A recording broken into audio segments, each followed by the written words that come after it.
Today, I want to talk about probiotics, and it's pretty clear at this point that probiotics have significant health benefits.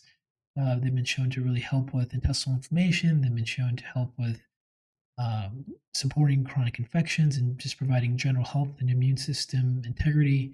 So, that's established. But one of the things I want to talk to you about as a clinician is, what probiotics are best and which ones have, the best effect with certain conditions? And the answer is we don't know.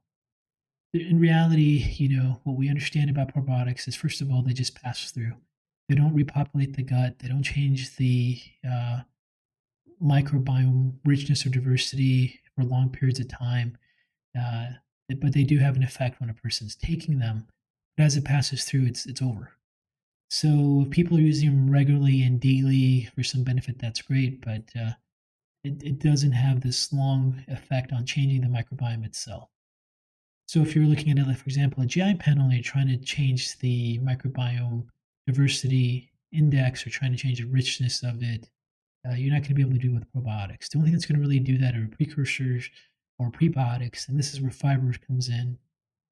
And the other thing that can be very supportive for that is short chain fatty acids.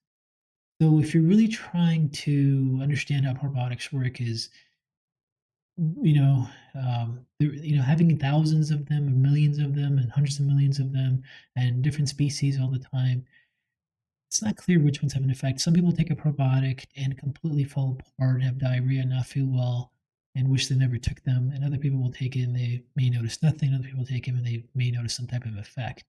It is completely trial and error from one person to the next. And what may work for one person at one point may not have the same effect later on. Those are the realities of working with probiotics as a clinician. Again, not to say they're not useful, just realize that those are the variables that are involved. Now, if your goal is to really change the microbiome environment and really have the benefits of having a diverse microbiome output, the key output by these bacterium is short chain fatty acids.